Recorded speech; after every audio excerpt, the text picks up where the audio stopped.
Hello, everybody, and today we are here to talk about the Atlanta Falcons. And the Falcons are sixth in total offense, 373.4 yards per game, and they're actually first in third down offense, converting 48% of the time. They are ninth in passing offense, 256.5 yards per game. They're fifth in sacks allowed, only allowing 16, 10th in rushing offense at 116.8 yards a game. Now, they are 10th in total defense, 321.8 yards a game allowed. 8th in passing, 207.9 yards a game allowed. And they also have only allowed 30 sacks. They have not only allowed. They have gotten the quarterback 30 times on the year, so a team that can get a decent amount of pressure as well as not getting pressure to their own quarterback in Matt Ryan.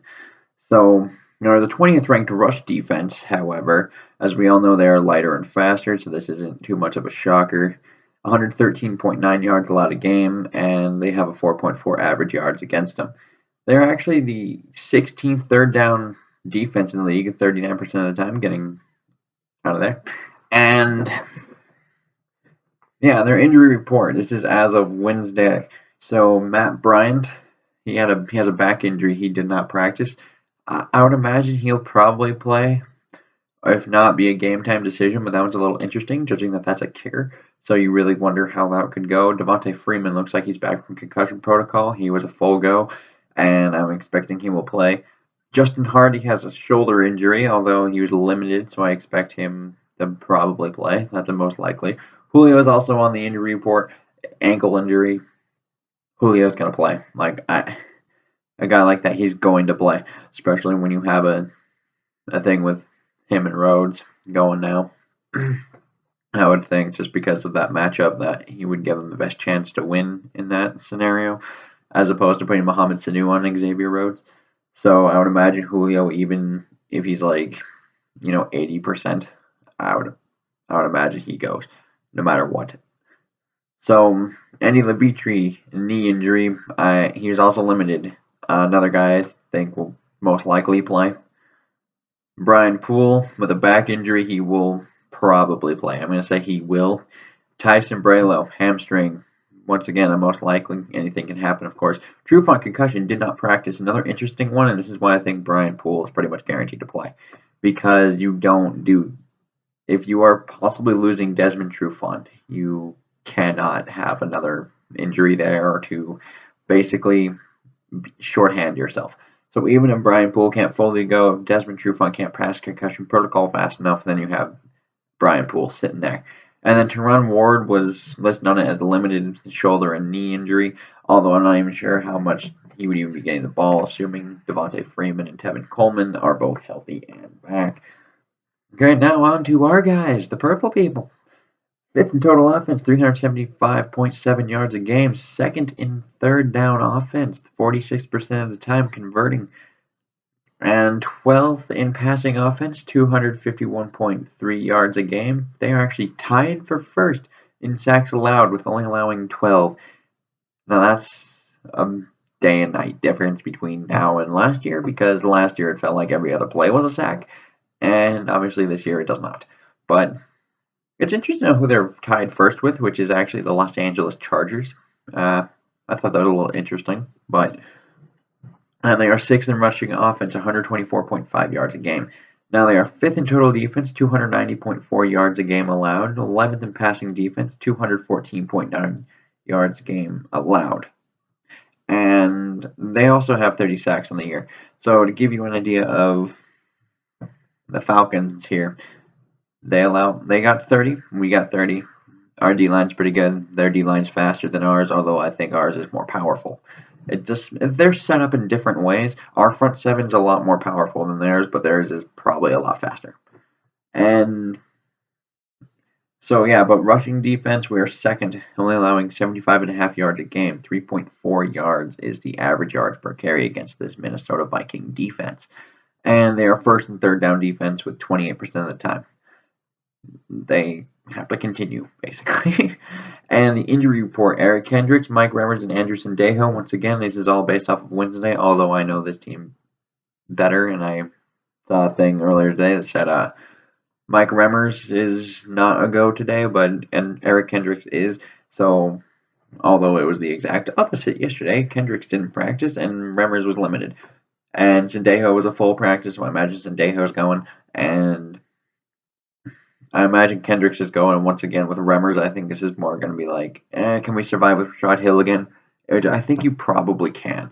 So if that's another, game time decision thing, I think that comes down to I think you can survive with Rashad Hill at right tackle again because he hasn't played horribly, and there's no reason to risk any further injury with Mike Remmers. So keynotes offensively here. We need to run the ball against his lighter and faster defense that allows 113 yards a game because we have a bigger offensive line than they do have defensive line and linebackers. That's what happens when you build it off of speed, essentially. So just run downhill with Latavius Murray. I know I've been saying it a lot, but especially against this team, they are very light and they are very fast. The best way to attack this is you need to run it right at them and you need to beat them with physicality. So I think you need to do that. So a lot of Murray, not so much McKinnon this week, I wouldn't think. And should be, it's nice in theory, because obviously with that, if you can control the clock, not turn the ball over, especially with an offense like Atlanta, it really helps. And so, yeah. And then we need to go back to more of these play action shot plays that we saw in the beginning of the year, I think, against this team in specific, just because of that aforementioned speed that they have in the defense. Like that hitch route that happened against the Rams. You have Thielen, who actually just caught that and ran 65 yards after making one dude miss. So that won't happen against Atlanta. Atlanta's not that slow. They won't really allow those to happen. So these giant screen plays and some of these plays where someone will make a guy miss and then it'll just run forever may not happen against this defense just because of how fast they are. So I think you need to go back to those play action shot plays, especially if Desmond Trufant is not playing, because Robert Alford, although being one of the better athletes at corner in the league, he does have a tendency to bite on double moves and be really grabby. So just getting those play action shots towards him and those double moves, if Trufant can't go, I would love the Thielen on Robert Alford matchup for us, just because of how good Thielen is at those double moves.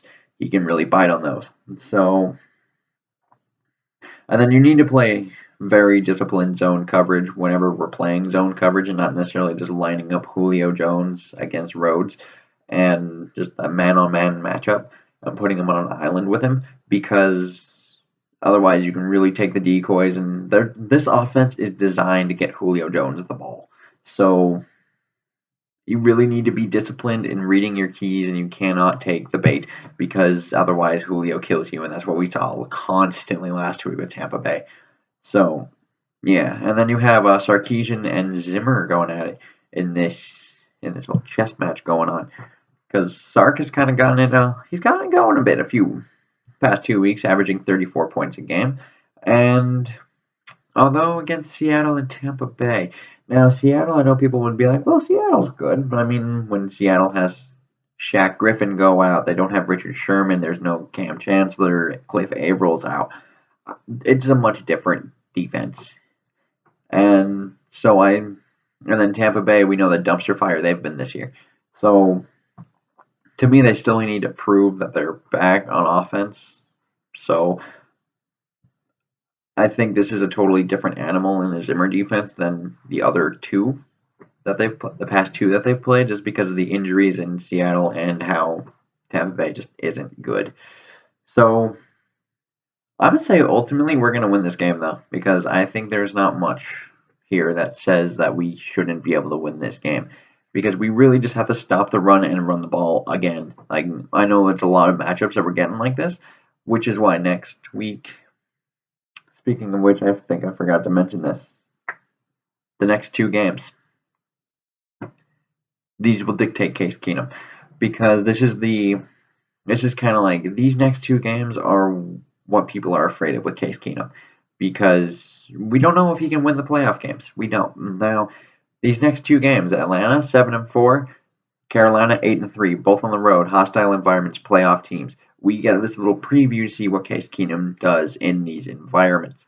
So, next two games will determine whether or not he's pretty much the starter for the rest of the year and into the postseason, I think, because we have a lot of games that we've had where it was pretty much just the defense carrying, except for the last 2 or 3 weeks, I think, when you really look at it. Like, I think the defense carried against the Rams, and then you have, and then I really think Keenum played okay. He played pretty well in the Washington game. I think he had some dropped interceptions in that game, so I don't think it was as good as everyone thinks it was. I know I might get some backlash for saying that, but that's okay. So, but yeah, ultimately, I'm going to say Minnesota wins this game 27-24, just because there's not much here to say that otherwise they shouldn't win this game. To me, I'm always going to take defense over offense just because I think typically that's just how this works. Historically, it's worked out pretty well that way. So I'm going to take us 27-24. Hopefully we're 10-2, and hopefully Philly can drop to 10-2 because we kind of need that right now. But until then, I bid you adieu.